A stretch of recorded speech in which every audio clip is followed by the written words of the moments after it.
Oh my god, I'm already so nervous. So, welcome to Drinking by My Shelf. Hang on, where's my drink? There it is. My name is Emma and I have been challenged to make this video by Jess from Read by Jess. This is the one take challenge. So, I belong to those group of booktubers who edit their videos a lot. Because when I'm talking, I just ramble on for a long time, or I take massive pauses and just like play on my phone for a bit, and then I edit all together into something that hopefully you like to watch. But this challenge is that we have to do the video all in one take, and this is not going to come naturally to me. Full disclosure, this is already take 3. Does that mean I'm cheating? Oh my god. Because it's one take challenge, I was just taking it as like no editing. But actually I have started to film this video twice before and just got so flustered that I was like, I'm gonna have to start again. So I'm gonna say that hopefully that doesn't count as breaking the challenge, otherwise I'm already screwed.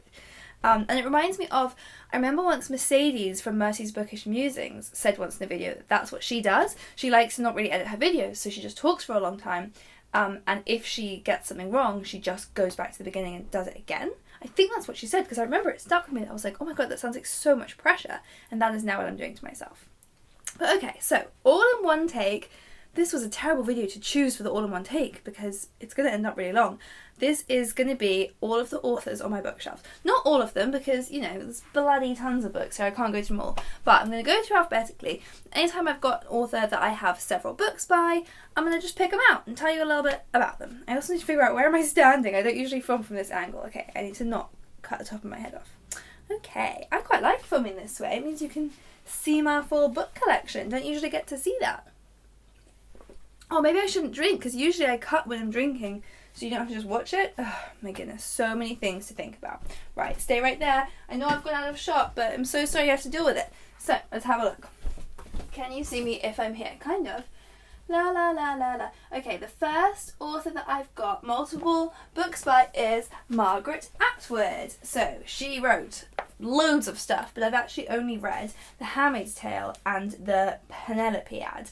This is a Odyssey retelling, but all from Penelope's point of view. So it's like, you know, before feminist Greek retellings were the big thing. She did this one years ago. I read this at uni and absolutely loved it. The Handmaid's Tale, obviously, is The Handmaid's Tale. I was quite late to The Handmaid's Tale game. I actually watched the show first.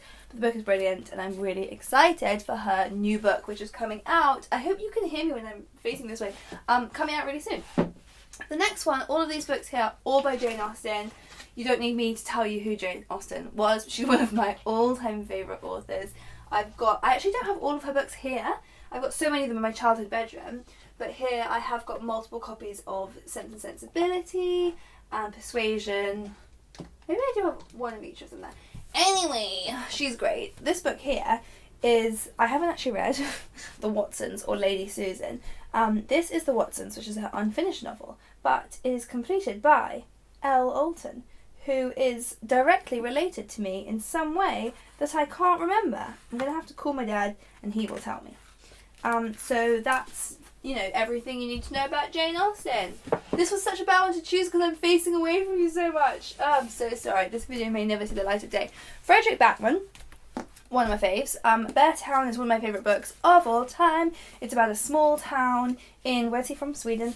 About a hockey team, and basically a sexual assault happens and loads of the town take the side of the boy on the hockey team because the whole town is like centered around this hockey team. So it's very much inspired by those kind of cases in the States, in like small towns where the school football team, like everyone rallies behind the boys and it's all really sad and makes you really, really angry, but it's an absolutely brilliant book. He also wrote A Man Called Ove. That was, I don't know how to pronounce that. Ove? Maybe it's Ove?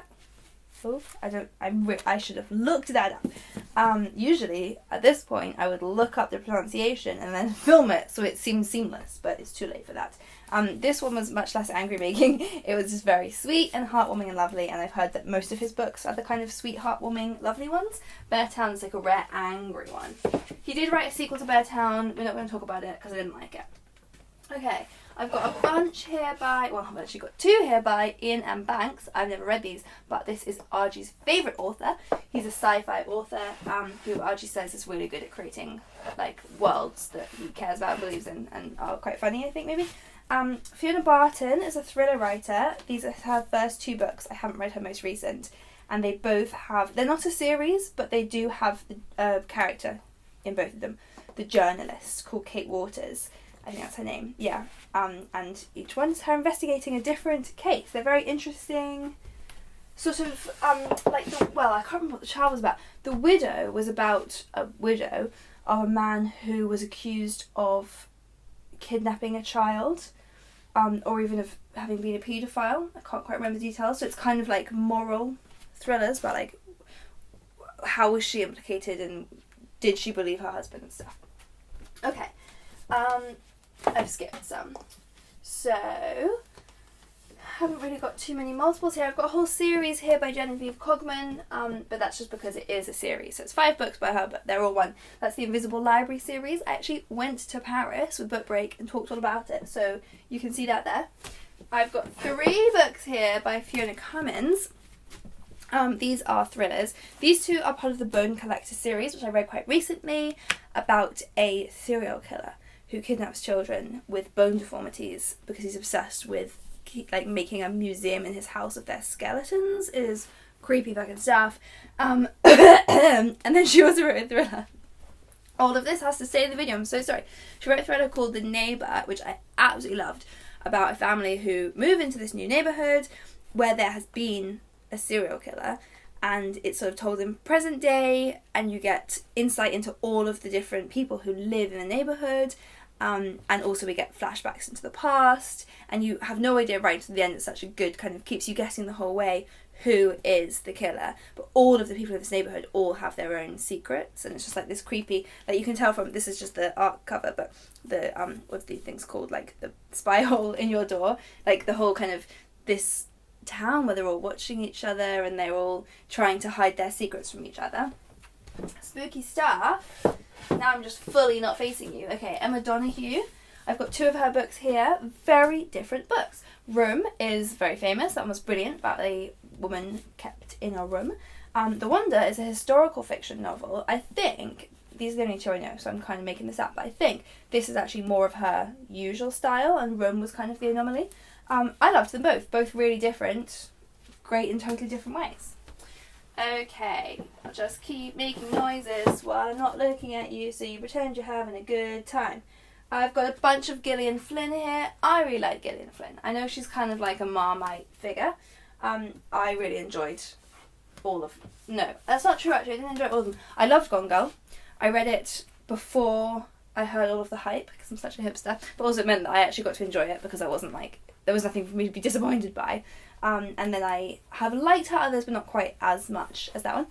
I've got some Michelle Francis. She does like really, really fast-paced sort of summer read thrillers, I would describe them as, which are really fun. Okay, who else have we got on here? Paula Hawkins, a similar Gillian Flynn kind of character. I really liked The Girl on the Train because I'm a basic bitch. I didn't really like Into the Water. You know what? I thought it was kind of dumb.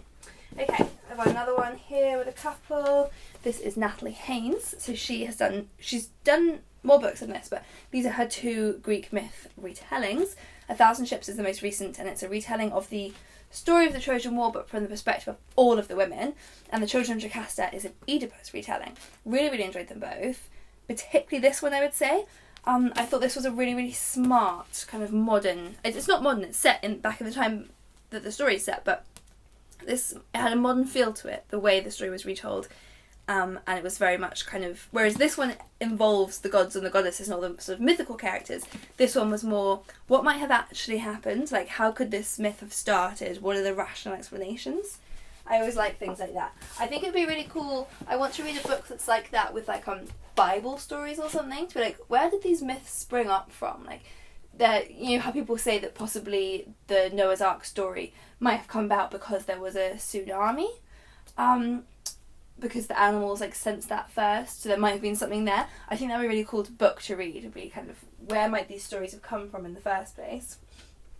Okay, those are all, okay, so I've got a bunch of Taylor Jenkins Reid down there that I'm not even going to bother talking about, because I've got a whole video about her. I will link to it, chatting all about everything she's written so far and all my theories for what she's got coming up next. Sorry that I'm not even in the shot. I've got some Jonasons here, 4 in fact. This one, The 100-Year-Old Man Who Climbed Out the Window and Disappeared, is one of the funniest books literally in the entire world. And I haven't read this one. This one is very funny. This one is very funny, but neither of these are as funny as that. That's my whistle-stop tour of Jonas Jonason. Okay, I'm going back down here again, so you just have to amuse yourself until I come back up again. Okay, I've got Jessica Knoll. She has written 2 thrillers, again, quite different from each other. Luckiest Girl Alive is my favourite. That one was absolutely brilliant. It's about, well, so many things. Like, there's so many aspects of what this book is about. It's about a woman who's preparing for her wedding and basically having to deal with things that happened to her in her past, and there's so many things that she went through. Like, you would just keep not expecting what it's going to be about. Surprisingly deep. It does involve a rape, and Jessica Knoll, after the book was published, then wrote a really powerful essay about how that was inspired from her own life. I think she's great. The Favourite Sister, rather different, much more controversial. So this is about a reality show. It's about 2 sisters who are both part of this feminist reality show, but it shows that the show is not feminist at all. It's not run by feminist people with feminist motivations. It's still all about pitting these women against each other, but it's just kind of wrapped up in being like, look, they're powerful business women, so it's a feminist show. And it's really, really controversial. Like, she covers some interesting ground. I really enjoyed it, but I kept just being like, oh my god, I can't believe she went there. I don't know what to think. Definitely an interesting one. A conversation starter for sure. Okay, right, what have I got there? I've got a bunch, sorry for all the shouting at you from down here, I've got a bunch of Clare Mackintosh, though actually these are the same one. I Let You Go is her first one and her best one. It's got the best twist I've ever read in any book ever of all time.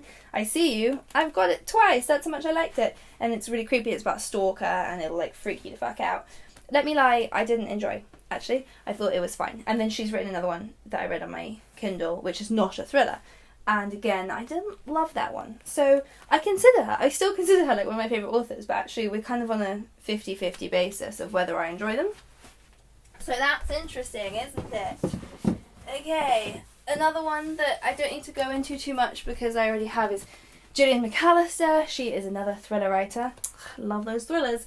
They're kind of like legal thrillers, and I did a whole video about her, so I'll link to that.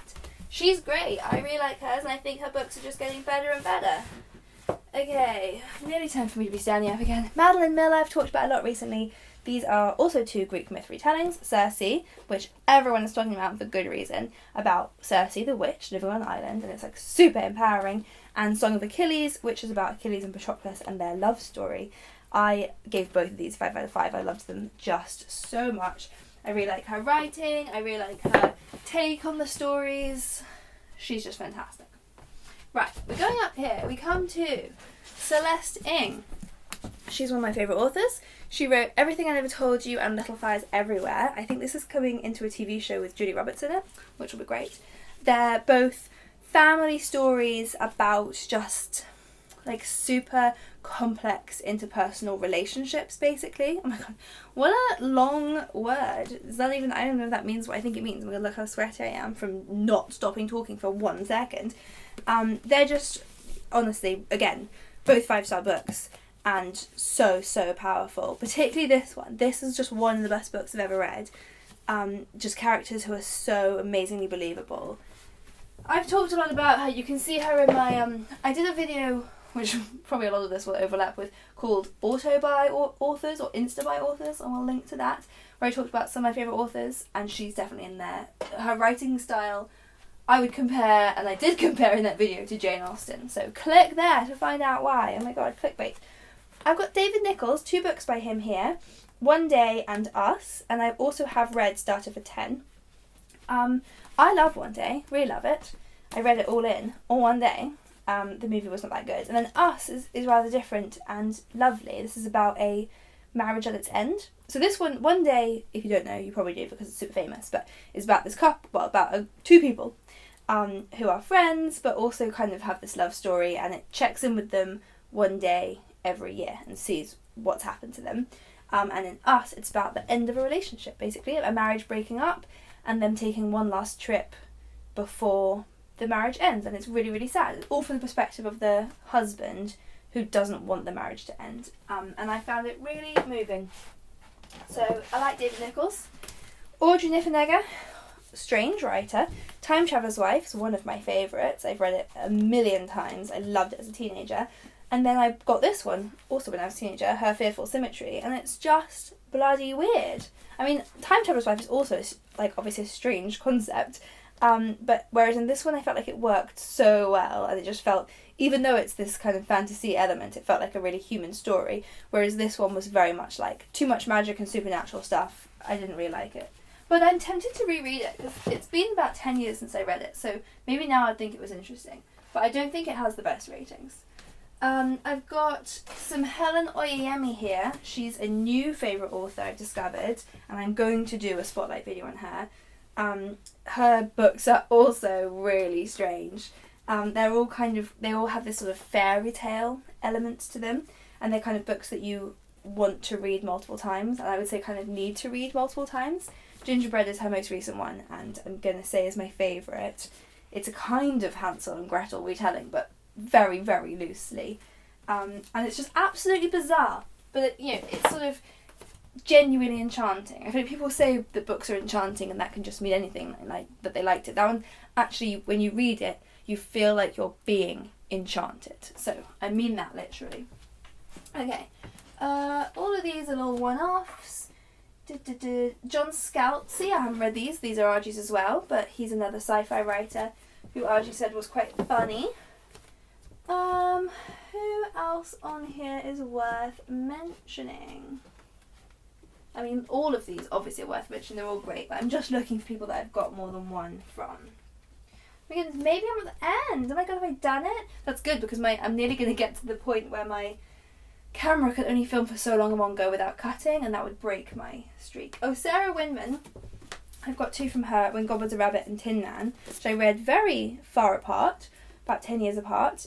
This one is about, I don't really remember. I remember something that happens in it, but I can't remember what it's actually about. But it's about a girl growing up, really, and her relationship with her family. Some big event happens with her brother, which I can remember, but I'm not going to say because I can't remember if it's a spoiler.